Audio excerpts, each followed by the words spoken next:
Hai teman-teman semua, perkenalkan kami dari kelompok 6, jurusan Komputer Engineering, Bina Nusantara University. Kelompok kami terdiri dari saya sendiri, Faris Yevaniali dengan nomor NIM 25401253990 dan Johevin Brestowi dengan nomor NIM 25020366262. Pada video ini, kita akan bahas tentang 3 materi dari mata kuliah Matematika Discrete. Yang pertama ada Logic of Compound Statements, Quantified Statements, Statement with Multiple Quantifiers. Yang pertama, Logic of Compound Statements. Nah, di sini ada beberapa poin yang teman-teman harus perhatikan. Yang pertama adalah statement. Statement ini merupakan sebuah kalimat yang secara nyata itu benar atau salah. Untuk statement ini itu terbagi jadi dua. Ada yang namanya proposition, dan juga not proposition. Proposition itu contohnya seperti apa? Misalnya, sapi memiliki 4 kaki. Benar, sapi memiliki 4 kaki. Semua kambing memiliki 3 kaki. Salah, kambing kakinya ada 4. Tapi kedua statement itu menggunakan kondisi yang benar atau kondisi yang salah, bukan kedua-duanya sekaligus.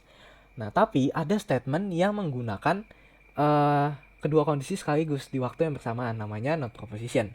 Nah, contohnya seperti apa? Misalnya, kita pengen mencuci baju menggunakan alat pencuci. Baju itu kan memiliki bahan yang bermacam-macam. Kita nggak mungkin di alat pencuci cuma menyalakan atau mematikan alat pencucinya saja. Perlu ada adjustable yang harus kita lakukan di alat pencucinya itu. Nah, kondisi seperti itu dalam matematika diskrit dibaca sebagai kondisi not proposition, di mana kondisinya benar dan salah di waktu yang bersamaan. Oke, kita akan lanjut ke yang namanya negasi. Negasi ini gampangnya adalah kebalikan dari statement aslinya. Kemudian konjungsi ini gampangnya adalah melambangkan dan dalam bahasa Indonesia, dan dilambangkan sebagai huruf V terbalik. Sementara disjunction itu melambangkan atau or dalam bahasa Inggris, dilambangkan sebagai V biasa. Kemudian compound statement itu adalah kombinasi dari dua atau lebih statement. Untuk lebih jelasnya, belajar tentang negasi, conjunction, dan disjunction bisa lihat pada slide berikut. Nah, untuk negasi, misalnya di sini P statement pertama, nilainya adalah T. Jadi true itu adalah T itu adalah true yang nilainya 1 dan F itu adalah false yang nilainya 0. Misalnya P nilainya adalah T. Karena kebalikannya, negasi itu kebalikannya.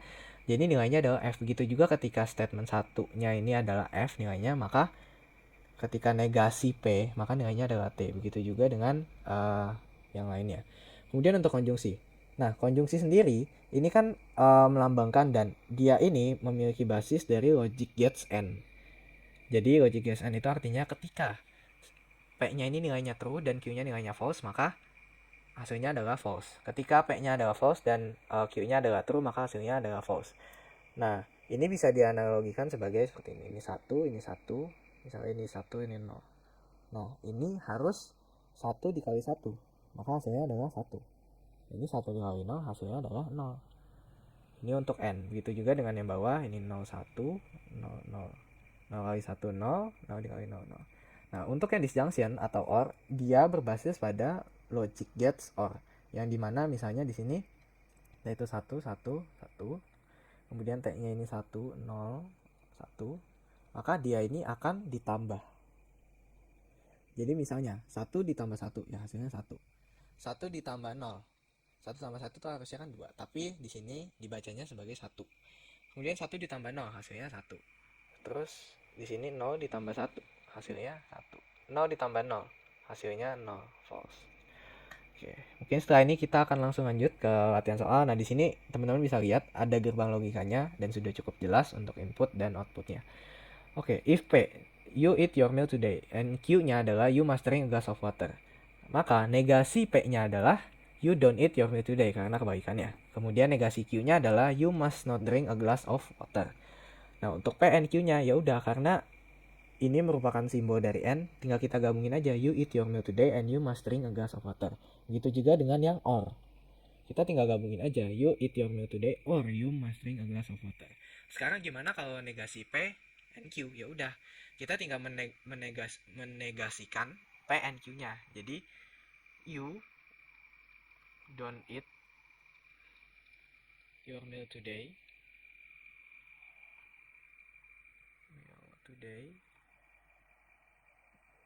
And You must not drink a glass of water.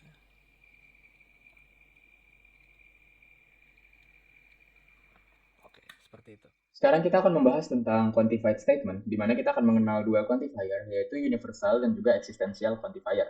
Universal disimbolkan dengan A terbalik, dan ini terbaca sebagai untuk setiap, untuk semua, dan untuk seluruh. Dan kita akan menyatakan untuk setiap, semua, dan seluruh itu relatif terhadap domain yang dimaksud, atau terhadap si statement ini termasuk ke dalam anggota bilangan apa atau anggota dari suatu himpunan apa. Itu mencakup seluruh elemen di dalam himpunan tersebut.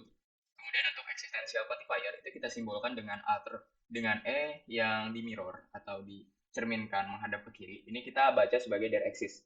Maksudnya, di dalam sebuah himpunan itu ada beberapa elemen yang sesuai dengan kondisi yang kita spesifikan. Berdasarkan dua quantifier tersebut, kita dapat merumuskan beberapa aturan inferensi atau rules of inference. Di sini ada 4 jenis rules, yaitu ada universal instantiation, di mana kita menyatakan bahwa PC itu benar, atau suatu kejadian yang di dalam suatu himpunan, di mana di sini adalah kita ambil sampel yaitu C itu benar ketika seluruh kejadian di dalam himpunan tersebut itu benar. Jadi ketika seluruh kejadian yang kita spesify di dalam himpunan tersebut benar, maka ketika kita ambil satu kejadian, kita simbolkan itu sebagai PC, itu juga akan bernilai benar. Dan generalization itu kebalikannya. Ketika semua kejadian di dalam himpunan tersebut benar, maka ketika kita mengambil juga lagi satu kejadian, itu bakal bernilai benar juga. Jadi ini adalah seperti rules yang mirip, tapi sekilas ini terlihat identik, dan kita bisa membedakan ini dari mana? Kita bisa membedakan ini berdasarkan apa yang kita nilai true untuk pertama kali. Dan di dalam instantiation itu kita nilai PC sebagai true. Baru kita melihat true ini berdasarkan seluruh kejadian. Sedangkan generalization ini kita akan mengasumsikan seluruh kejadian tersebut benar ketika satu kejadian yang kita ambil juga benar. Jadi ini adalah rules yang terlihat mirip, tapi sudut pandang kita dalam mengambil konklusi bahwa ini benar atau salah itu ditentukan dari apa yang kita lihat pertama kali atau apa yang kita observasi pertama kali. Begitupun juga dengan existential instantiation, di mana ini memperbolehkan kita untuk menyimpulkan kalau misalkan satu kejadian di dalam sebuah himpunan itu benar ketika kita mengetahui bahwa beberapa kejadian yang terjadi di dalam himpunan tersebut juga benar. Nah, kebalikannya dengan existential generalization, ini ketika kita mengambil beberapa kejadian dan kita asumsikan ini benar, ketika kita melihat satu kejadian, kita simbolkan sebagai C, itu nilainya juga benar. Maka kita bisa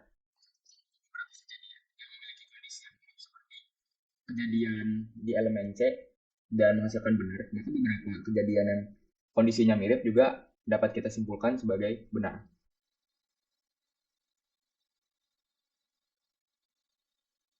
Kemudian kita lanjut. Di sini ada statement with multiple quantifier. Ketika kita sudah memahami bahwa kita dimungkinkan untuk membuat suatu quantifier berdasarkan suatu statement, maka kita juga mungkin untuk membuat beberapa quantifier dalam satu statement. Contohnya saja seperti ini. Every integer has a larger integer. Nah, kita bisa mengartikan ini di dalam suatu quantifier statement dengan melibatkan lebih dari satu quantifier. Seperti every integer kita simbolkan sebagai universal quantifier. Dan karena kita membahas tentang integer, maka kita tidak lepas dari menggunakan konotasi, di mana di sini x dilambangkan sebagai integer yang dimaksud. Kemudian has a larger integer. Jadi semua integer tidak memiliki semua angka yang lebih besar dari dia. Misalkan kita ambil satu, maka tidak semua angka itu lebih besar dari satu.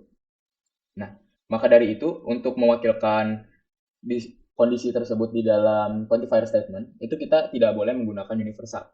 Maka kita has a larger akan kita simbolkan sebagai existential quantifier. Dan di mana existential quantifier juga memiliki suatu konotasi angka yang kita simbolkan sebagai Y. Dan bagian terakhir yang juga tidak kalah penting adalah suatu kondisi di mana angka pertama dan angka kedua itu memiliki sebuah perbandingan. Misalkan saja angka pertama itu lebih kecil dari angka kedua. Nah, di dalam sini kita menyimbolkan X dan Y sebagai suatu angka. dan kita mendefinisikan apa hubungan dari kedua konotasi tersebut di dalam quantifier terakhir kita, atau di sini kita dapat simbolkan sebagai condition yang terjadi di antara dua quantifier yang bersangkutan, dan ini melambangkan hubungan antara kedua quantifier tersebut. Ketika kita lihat bahwa semua integer atau seluruh integer pasti memiliki satu minimal integer yang lebih besar dari integer tersebut. Nah, kita berarti bisa simpulkan bahwa ada beberapa yang kita simbolkan dengan eksistensial dan konotasinya y, dan di mana y ini lebih besar dari x. Nah, dan ketika kita nilai untuk kebenaran dari statement ini, apakah benar atau salah, jawabannya adalah statement ini bernilai benar. Karena kenapa? Karena untuk seluruh angka, ketika kita mengambil value yang lebih besar dari itu, yaitu ketika angka tersebut kita tambah satu, misalkan kita mengambil 12, ketika kita tambah satu, itu value yang dihasilkan pasti lebih besar dari 12 itu sendiri. Dan ini adalah statement yang bernilai benar. Nah, demikian cara kita untuk membuat statement dari multiple quantifier serta mengetahui apakah statement tersebut benar atau salah. Nah, setelah ini kita akan masuk ke dalam sesi latihan untuk quantifier dan juga multiple quantifier. Di sini kita memiliki satu soal, yaitu kita diminta untuk mendefinisikan notasi quantifier dari statement untuk setiap angka. Angka ini akan lebih kecil dari 3. Nah, langsung saja kita buat. Di sini kita memecahkan ya, kita pecahkan untuk setiap kalimat. Di mana ketika kita lihat kata for every number, itu kita masukkan ke dalam observasi pertama, di mana for every number kita akan interpretasikan jadi universal quantifier. Dilambangkan sebagai X, dan dia adalah anggota suatu himpunan D. Dan D ini melambangkan seluruh angka. Nah, juga ada quantifier yaitu it will be smaller than 3. Nah, kita bisa interpretasikan ini sebagai angka yang kita wakilkan, yaitu si X. Itu si X akan lebih kecil dari 3. Dan dari sana, kita akan menghasilkan suatu quantifier notation, yaitu universal X, di mana X adalah anggota himpunan D, dan X ini lebih kecil dari 3. Nah, sekarang ketika kita lihat apakah statement ini benar atau salah, jawabannya adalah statement ini ternyata bernilai salah. Karena semua angka, untuk seluruh angka yang mungkin, pasti ada yang lebih besar dari 3. Dan angka yang lebih kecil dari 3 itu dimulai dari 2 sampai ke negatif infinity. Nah, bagaimana kalau kita mengambil angka yang di atas 2? Kita ambil saja misalkan 4 atau 3 itu sendiri. Nah, ini kan sudah melebihi dari apa yang kondisi kita ucapkan. Maka dari itu, kondisi yang kita terapkan atau dari statement yang kita lihat, kita pantau, dan kita analisis menggunakan prinsip logika, ini merupakan statement yang bernilai salah. Sampelnya adalah X sama dengan 4, di mana ini akan menjadi corner case yang akan membuat statement tersebut bernilai salah.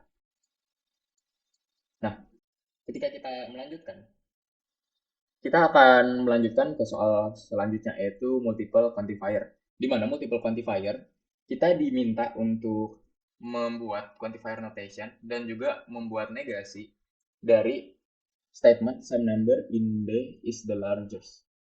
Beberapa number atau beberapa angka di dalam himpunan D itu adalah yang terbesar, the largest number.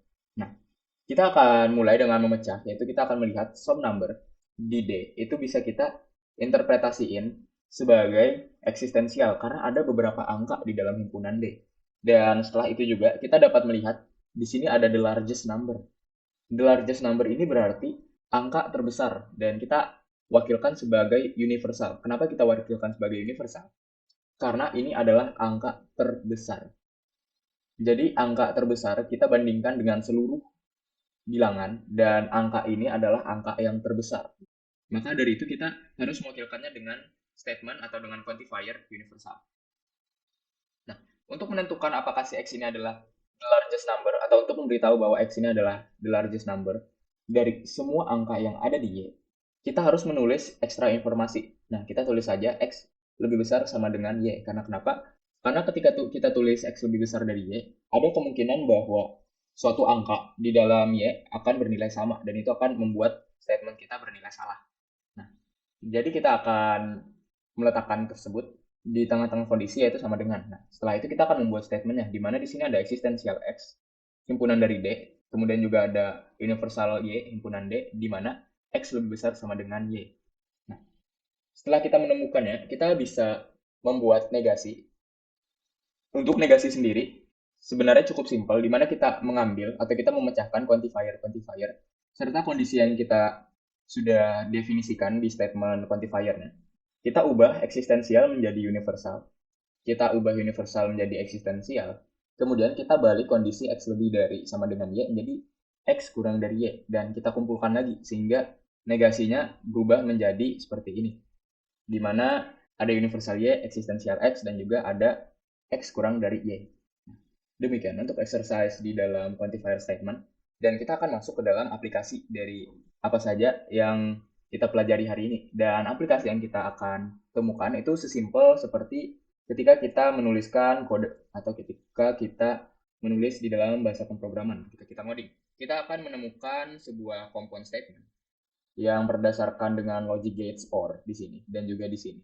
Dimana kita akan melihat di sini adalah sebuah compound statement di mana ini adalah statement P dan di sini adalah statement Q. Dan kita akan melihat di sini ada gerbang logic OR P or Q dan sesuai dengan apa yang kita jelaskan sebelumnya, ini akan menghasilkan value yang sesuai dengan yang kita definisikan di table logic, dan ini juga kita bisa consider sebagai aplikasi dari compound statement. Dan sekian untuk materi yang dapat kita pelajari untuk hari ini. Atas perhatiannya, saya mewakili kelompok 6 mengucapkan terima kasih.